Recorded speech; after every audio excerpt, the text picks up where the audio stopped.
நற்பவி நலம் பெறுவோம் வளம் பெறுவோம். இந்த காணொலியை பார்த்து கொண்டிருக்கும் அன்பறிஞர்களுக்கும் சப்ஸ்கிரைப் செய்த சொந்தங்களுக்கும் சிவராகினி அறக்கட்டளையின் சார்பாக பொன் பரமேஸ்வர சுவாமியின் ஆசீர்வாதங்கள், நன்றிகள். சாய்ராம். உடல், மனம், உயிர், ஆன்மா அப்படின்னு 4 வார்த்தை. இது 4 எப்படி ஒன்றாக இணைந்து ஒரு மனித உடலை இயக்குகிறது? மனிதனுக்கு இதெல்லாம் சேர்ந்தால் தான் வேலை செய்ய முடியுமா? ஆமாம். அப்படின்னா அது எப்படிங்கிறத பற்றி இந்த காணொலியில் பார்க்கலாங்க. சுவர் இல்லாமல் சித்திரம் எழுத முடியாது இல்லையா? கண்டிப்பாக. ஸ்க்ரீன் இல்லாமல் அதில் படம் தெரியாது. பிளாக் போர்டு இல்லாமல் சாக் பீஸில் எழுத முடியாது. இப்படி காற்றில் எழுத முடியுமா? எழுதலாம், தெரியாது. அதுபோல் மனிதன் என்ற ஒரு உருவம், சதைப்பிண்டம், எலும்புக்கூடு, மஜ்ஜை மற்றும் இரத்தம் எல்லாம் ஒன்றா இறைஞ்சது தான் என்னது? உடல். அது உங்களுக்கு தெரியும். அது அப்பா அம்மா சேர்றாங்க, அவங்க கொடுத்த அந்த உடல் தான் என்னது? இந்த என்ன உடல்? அழிந்து போகக்கூடிய உடல். ஸோ இந்த உடலில் என்னெல்லாம் இருக்குதுன்னு இப்போ அதில் சொன்னோம் இல்லையா, அந்த தலைப்பில். அந்த மாதிரி இந்த உடலில் என்னெல்லாம் இருக்குது? மெயினாக அழுக்கு இருக்குது. அழுக்கு தான். அழுக்கு இல்லைன்னா உடல் இல்லை. அழுக்கு தான் நம்மளை, அந்த உடலை தாங்கி பிடிக்குது. அப்போ அந்த உடல் கூட இன்னும் வேறு சில சொன்னேன் இல்லைங்களா, அந்த மனம், உயிர், ஆன்மா இதெல்லாம் எப்படி செய்யுது? அதுதான் அங்கே ஒரு அதிசயம். இப்போது தாயின் வயிற்றுக்குள்ளே இருக்கும்போது நம்ம ஒரு சதைப்பிண்டமாக கையும் காலையும் குரங்கு மாதிரி இப்படி வச்சுக்கிட்டு தூங்குகிறோம்.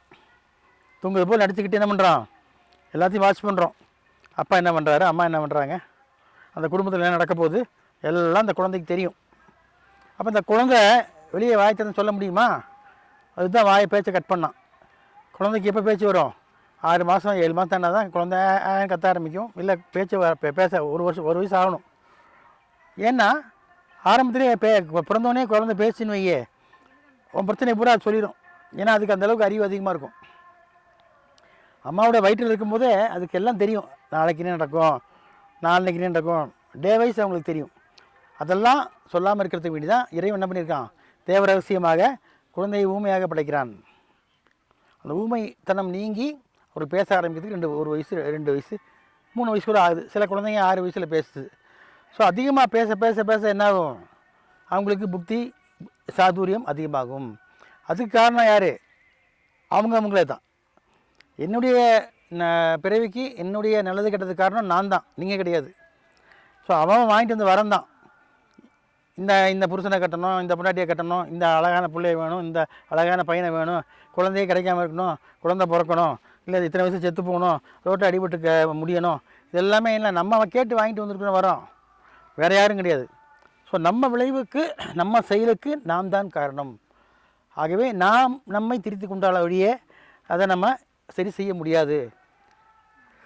நம்ம அதாவது முள்ளு மேல் நம்ம காலை வச்சுடுறோம், குத்திடுது. அப்போ முள் குத்துச்சுன்னு சொல்கிறோம். தப்பு யாருது? முள்ளு தான், நம்மளுக்கு தானே. அப்போ முள் அது குத்துச்சா இல்லை நீ போய் காலில் குத்திக்கிட்டியா? நம்ம போய் குத்திக்கிட்டோம். அப்போ முள் குத்துச்சுன்னு சொல்கிறோம். தப்பு இல்லை, அதை மாற்றிக்குவோம். அப்போ அது மாதிரி அந்த உடல் சார்ந்த பிரச்சனைகளை எப்போ நமக்கு தெரிய வரும்னா, மனசு உள்ளே இருக்கக்கூடிய அந்த ஆன்மான்னு சொல்லக்கூடிய சொன்னோம் இல்லையா, இந்த ஆன்மாவாகப்பட்டது மெதுவாக வேலை செய்ய ஆரம்பிக்கும்.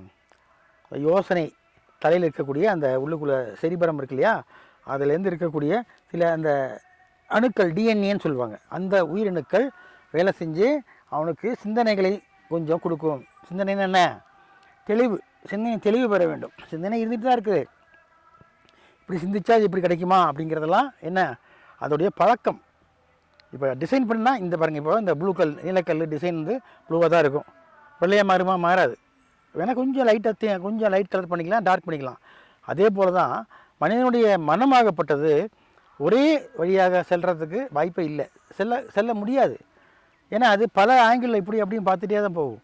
அப்போது என்ன? மனம் அலையுது. மனம் ஒரு குரங்கு, மனித மனம் ஒரு குரங்குன்னு பாடியிருக்காங்க இல்லையா. அப்போது மனம் ஒரு குரங்கு மாதிரி தான். இப்போ இங்கே கொஞ்சம் சாப்பிடும், அங்கே கொஞ்சம் சாப்பிடும், அங்கே கொஞ்சம் சாப்பிடும். ஏன்னா ஆசை, பேராசை. இதை விட நல்லா இருக்குமா, அது விட நல்லா இருக்கும், இது நல்லா இருக்குமா அப்படின்னு என்ன பண்ணுவோம், மனசு யோசிச்சுட்டே இருக்கும். அந்த யோசனையை தாண்டி போகிறது தான் என்னது, தியானம். அந்த தியானம் மூலியமாக நம்ம முக்திக்கு போகலாம். அப்போ அந்த உடல், உயிர், மனம், ஆன்மா இது 4 ஒன்றா சேர்ந்தாச்சுன்னா என்ன ஆகும், நல்ல நல்ல பிறவியாக இருக்கும். சில பேருக்கு 4 ஒன்றா சேராது, ஒன்றுக்கு ஒன்று எதிர்ப்பு தெரிவிக்கும். ஒன்றும் இல்லை, இப்போ ஒரு பொருளை பார்த்தோன்னா அந்த பொருள் வந்து நல்லா இருக்குதுன்னு நம்ம நினைக்கிறோம். நினச்சோன்னே என்ன ஆகும், மேல் மாடியில் இருக்கக்கூடிய தலைக்கா மண்டையில் இருக்கக்கூடிய கஷாயம் இருக்குல்ல, மண்டை கஷாயம், அது சொல்லும் நல்லா இருந்து என்ன பண்ணுறது, அதை போய் பக்கத்தில் போய் பார்ப்போம். பக்கத்தில் போய் பார்க்கவுடனே அடுத்தது இதயம்னு சொல்லக்கூடிய அந்த மனம் என்ன சொல்லும், உயிர் மேலே இது வந்து மனம் தானே சொல்லும், கலர் நல்லா இருக்குது வாங்கிடலாமா அப்படின்னு உள்ள கேட்கும். மேலே இருக்கக்கூடிய அந்த மூளையில் இருக்கக்கூடிய அந்த உயிர் என்ன சொல்லும், வாங்கி என்ன பண்ணுறது, இதை விட நல்லா கலர்லாம் இருக்குது, ஏன் நீ வாங்குற, அதை சொல்லும்.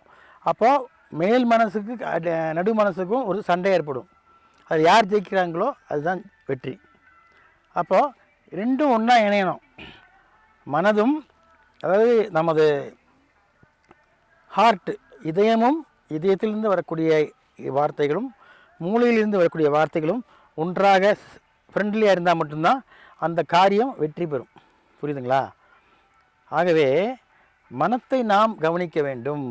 எப்படி, உடல் இருந்தால் தானே கவனிக்க முடியும். ஆமாம், உடலற்ற நிலையில் உயிரோ ஆன்மாவோ இயங்காது. இப்போ இந்த கேமரா இருக்குது, இது நல்லா எல்லாமே அதில் இருக்குது, செல் இருக்குது, லென்ஸ் இருக்குது, ஆன் ஆஃப் சுவிட்ச் இருக்குது. ஆனால் யார் இல்லை, கேமராமேன் இல்லை, வேலை செய்யுமா? செய்யாது. அதே மாதிரி தான் மனுஷனுக்குள்ளே இருக்கக்கூடிய அந்த 4. இன்னொன்று சொல்லணும், பஞ்சபூதம். திருப்பி என்ன சாமி பஞ்சபூதம் சொல்லி சும்மா போர் அடிக்கிறீங்கன்னு சொல்கிறீங்க. அதுக்காக ஒரு பூதத்தை விட்டுட்டேன். அப்போ 4 பூதம் ஒன்றா சேர்ந்து பஞ்சபூதமாக மாறும். அப்படி வச்சுக்குவோம். அப்போது அந்த மேல் மாடியும் நடு மாடியும் ஒன்றாக இணைந்தால் கீழ் மாடி வேலை செய்யும். கீழ் மாடின்னு என்னது, கீழ் மாடி எங்கே இருக்கு, தண்டுவடத்தின் கடைசி L1 சொல்லுவாங்க பாருங்கள், கீழே. அதாவது நமது மன தூரத்திற்கு மேலே இருக்குது. அங்கே கொண்டு வச்சுருக்கிறான் இதை, மூலாதாரம்னு ஒரு சக்கரத்தை வச்சுருக்கிறான். அது நல்லா இருந்தால் தான் இந்த பூலோகத்தில் சந்தோஷமாக இருக்க முடியும். எல்லாத்துக்கு மேலே என்ன பண்ணலாம், நிறைய பணம் வருமா. மூலாதார சக்கரம் நன்றாக விரிவடைந்திருந்தால் உனக்கு பொருளாதார நிலைமை உனக்கு சாதகமாக இருக்கும். அது என்ன பண்ணணும், மூலாதாரத்தை நம்ம டெவலப் பண்ணணும். ஸோ மூலாதார சக்கரத்தை இயக்க வைக்க வேண்டும்னா என்ன செய்யணும், நம்ம எண்ணங்களை சீர்தூக்கி துரியம் என்று சொல்லக்கூடிய இந்த சகசரா என்று சொல்லக்கூடிய இந்த தலையை நாம் கவனித்தோமானால் இங்கிருந்து சக்தி ஆகப்பட்டது. இந்த அதுக்கு தமிழில் ஒரு வார்த்தை சொல்லுவாங்க, குண்டலினி. என்ன எலி, குண்டு எலி, குண்டலினி சக்தி கீழே இருந்தால் மேலே வந்திருக்கும் எல்லாருக்கும். நான் சொல்கிற மெத்தட் வேறு, மேலேருந்து குண்டலினியை கீழே இறக்குங்க.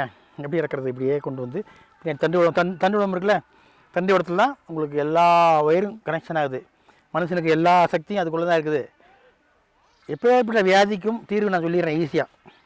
தண்டுவடத்தை தட்டி கொடுத்து அதை நீங்கள் மசாஜ் பண்ணிங்கன்னா எப்பேற்பட்ட வியாதியும் குணமாகும். தனித்தனியாக போய் கைக்கு, காலுக்கு, தொண்டைக்கு, மூக்கு பார்க்க வேணாம். இந்த கழுத்தில் ஆரம்பிக்கக்கூடிய தண்டுவடம் கீழே வந்து நமது மலை துவாரத்திற்கு மேலே இருக்கும் வர அந்த அதோடைய தண்டுவடத்துடைய கனெக்ஷன். இந்த தண்டுவடத்தை என்ன பண்ணணும், மசாஜ் பண்ணணும், தேய்ச்சி விடணும், வைப்ரேட் பண்ணணும். இது பண்ணிங்கன்னா புத்துணர்ச்சியாக இருக்கலாம், சக்திமானாக இருக்கலாம், நோயற்ற வாழ்வை வாழலாம். அப்போ இதெல்லாம் ஒன்றா சேரும்போது என்ன செய்யும், உடல், மனம், உயிர், இன்னும் என்ன,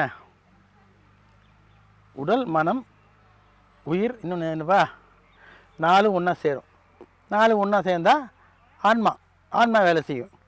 ஆன்மாவுக்கு ரெக்கார்டு இருக்குது, முதல்லேருந்தே அதுதான் வேலை செய்யும்.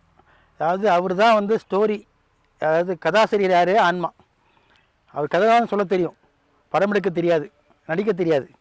அது அந்த படம் எடுத்து நடிக்கிறது தான் நம்ம உடலில் இருக்கக்கூடிய உடல், மனம், இதெல்லாம். புரியுதுங்களா? அப்போது உங்களுக்கு ஈஸியாக புரிய வச்சுட்டேன். என்ன பண்ண போகிறீங்க, உங்கள் ஆன்மாவை கவனிங்க சாமிகளோ. உங்கள் ஆன்மா நிலம், நீர், நெருப்பு, காற்று, ஆகாசத்தை தாண்டி போகக்கூடிய சக்தி எங்கே இருக்குது? உன்னுடைய சோல். சொல்னா என்ன? தோல் இல்லைப்பா, சோல், SOUL, சோல். சொல்ல என்ன? ஆன்மா. உயிர் வேறு, ஆன்மா வேறு. கார் என்பது ஆன்மா, டிரைவர் என்பது உயிர். அது ஏங்க இது வேணும், அப்படி தானே? அதுதான் இப்போ சொல்லிகிட்ருக்கோம். ஸோ இதை எல்லாம் ஒன்றா சேர்ந்தா தான் என்ன ஆகும்? சிக்கு புக்கு ரயிலே அப்படின்னு சிக்கு புக்குன்னு வண்டி நல்லா போகும். அதனால் நம்ம என்ன பண்ணுறோம்? மூச்சை கவனிங்க. காற்றை உள்ளே இழுக்கிறோம்ல, இழுத்து வெளியே விட்றோம்ல, அந்த காற்றை கவனிச்சிங்கன்னா உனக்கு தேவையான எல்லாம் கிடைக்கும். ஆனால் உன்னால் கவனிக்கவே முடியாது. ஏன் தெரியுமா?